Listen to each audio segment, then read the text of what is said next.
Hello, everybody, and welcome back to a brand new edition of Paul Mash TV. I'm Paul Mash, of course, and we want to thank you for joining us.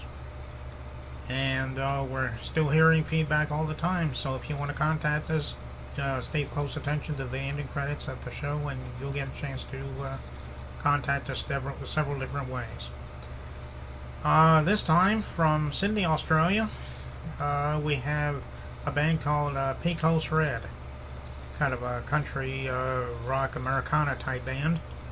And we're going to play an interview with them, and we also have a music video at the end called Knoxville, and I think you're really going to like that. So, without further ado, let's take it over to Pecos Red right now on Paul Mash TV. Hello, everybody, and welcome back to another interview. And this time from Campbelltown, New South Wales, and Sydney. Please welcome Pecos Red. Thanks for dropping by. No problem. Glad to be here. Okay, and of course we're talking with Ross here, and it's good to have you on the show here.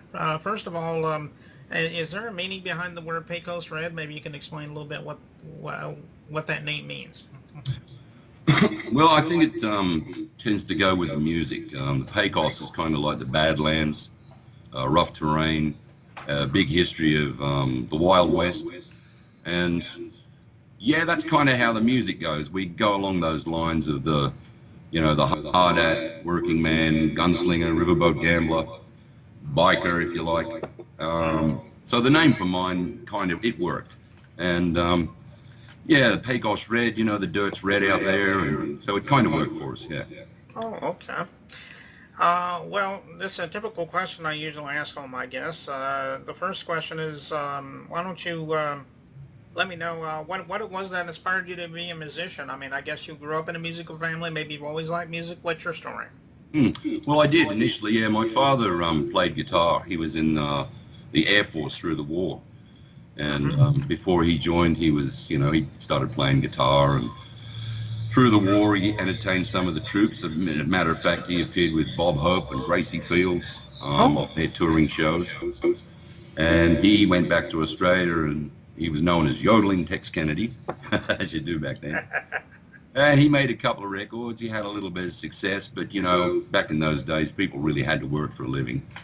So he just put the guitar down, and it sat under his bed for about, 35, 40 years.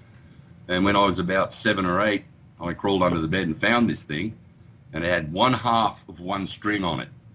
Only one half of one string. So I went out, I got some twine, and I made a little knot in it. I pulled this string as hard as I could, and I got it to make a sound.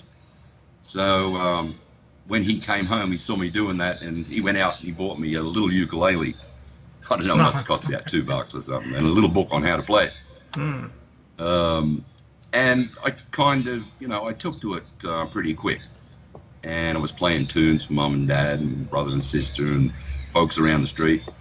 And of course, then my birthday that year, he surprised me with a real guitar. So yeah, and then we kind of, we never looked back from there, so it's been 40 odd years of just playing in bands, picking, writing songs, recording, luckily getting some success of late in the last 10 years with radio airplay across continental USA. And which I've got to give a big hand out to folks and radio jocks here in the United States. They've been the best people. They've looked after us. They've given us tons of airplay. And we didn't have to really push or promote for them to do that. I've had people say, look, we just play your songs because we like it. And, that's a real big bonus. The days of payola, when it was around, you'd send your CD in and $100 note. Those days are gone. At least I think they have. But just to have it played on its own morals, it's pretty good. Okay.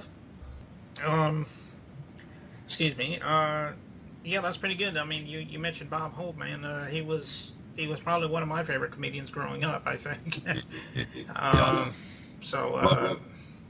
Loved all those movies. What were they? The road movies with Bing Crosby. Right, exactly. Road 2. Yeah, they were great.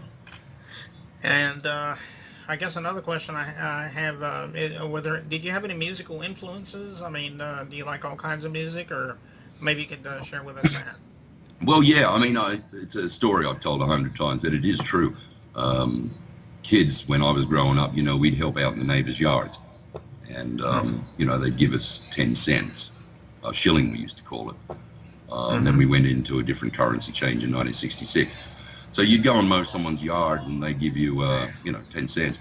And down at the record store, there was singles you could buy for 45 cents, and I ended up getting Johnny Cash's Luther Played the Boogie Woogie. Ah, I see. And I played that till there was no needle left, till there was nothing on there. I had to go and buy another version of it. And Johnny Cash, I just kept Johnny Cash, Johnny Cash. And then I got into the situation when I was working, and I started to afford, buying albums and all that stuff. And I never stopped with John Cash. I think I probably had the biggest collection outside his own family of his own material. Another guy, Marty Robbins, especially the album Gunfighter Ballads. And that influenced me a lot when I was writing the Plains album. And just the influence of the Outlaw, and applied the Johnny Cash influences into it. And luckily I'd had the opportunity to play in the Australian Johnny Cash show, which we formed, and we toured up and down the coast of Australia. So after we had finished that, we said, look, I think we might have something here, an ingredient, with the Outlaw stuff that we've been playing, with your voice, your lyrics, your writing. We put an album together. We came over to the United States. We approached two record companies. We got signed by both of them that same day, and we started getting airplay out into USA. Then I got contacted by the Roots Americana Association, and they congratulated me on writing a new genre of music, and they called it Outlaw Americana. So apparently in the annals of history, somewhere along the line, I haven't seen it written down yet, but that's at least what they told me. So we were christened Outlaw Americana, and we were the first to do it. So coming from Australia, new genre of music, it was a good pitch, a good selling point. And it's worked for us so far. And like I said before, the United States have adopted us as their own sons, adopted our music, and have done a great job for us, and they're always helpful and out there ready to, cheer us along when we need it. And now we've just signed with Miss Harper. We're talking about doing maybe 9 to 12 months tour next year, starting around about February, March. And we're already organising the big bike rallies like Sturgis, Daytona, so forth, the casinos. So, on the back of that, we're going to be working a lot, which is going to be great. Oh. Which is what we always intended to do anyway.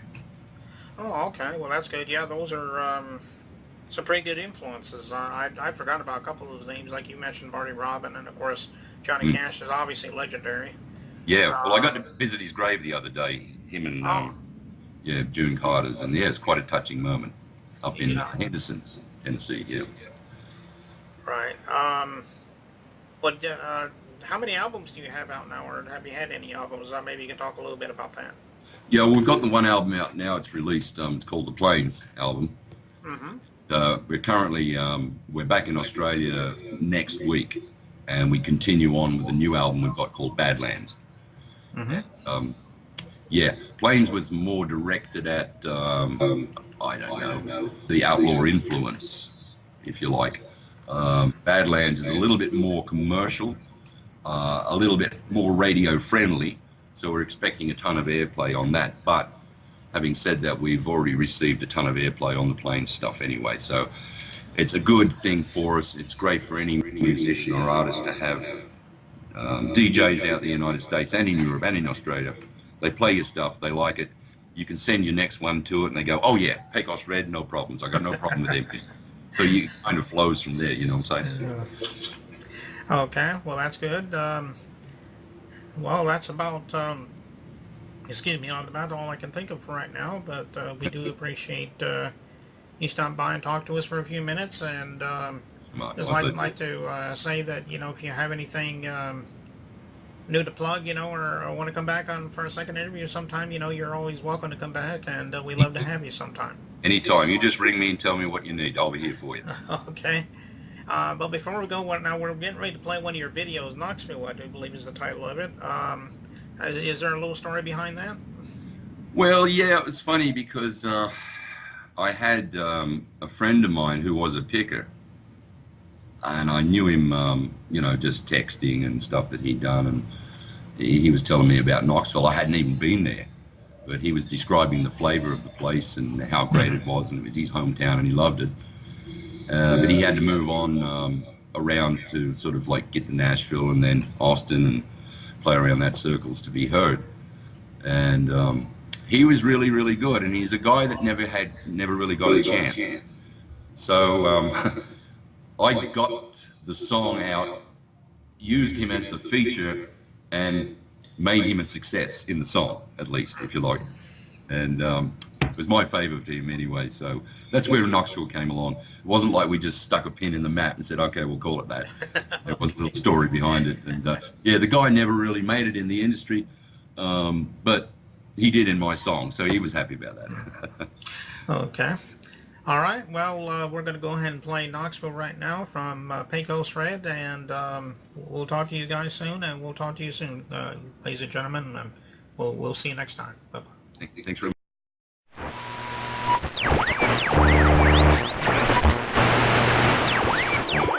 And here they are, ladies and gentlemen, with their new song, Knoxville, Pecos Red.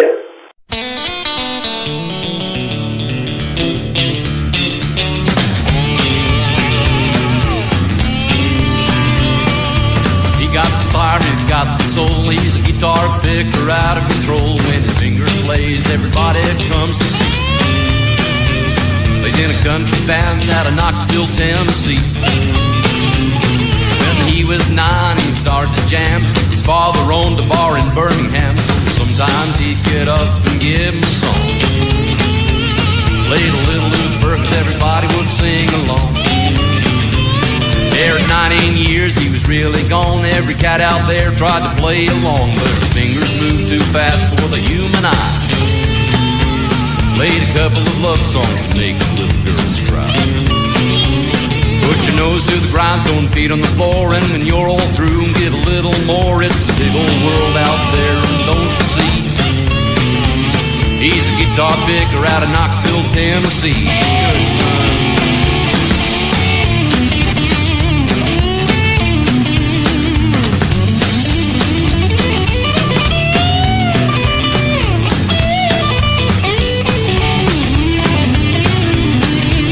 Everything that he had to play, put his heart and soul to it every day. A little woodshedding, jamming with his friends.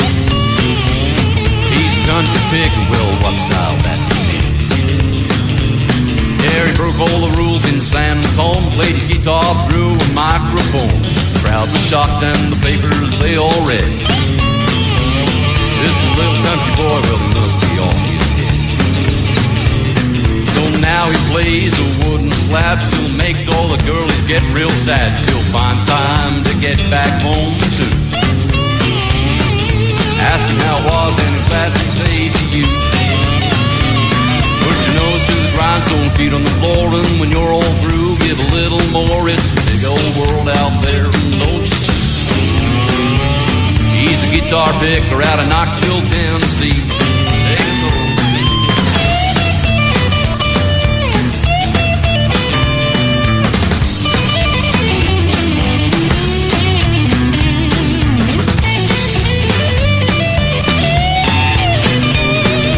Got a little lady in every town, and when the band goes up, they all come down. They dance until the last song is done. And if you look out the back, you'll never find him alone. I caught up with him in Frisco town. He was on stage laying some hot licks down. A little Les Paul and a little Atkins too.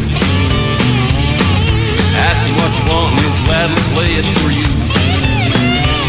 Yeah, the music life can take its toll, but if it's country, then let it roll. There's a picker born every minute in this land, and by the grace of God, they'll join a country band. Put your nose to the grindstone, feet on the floor, and when you're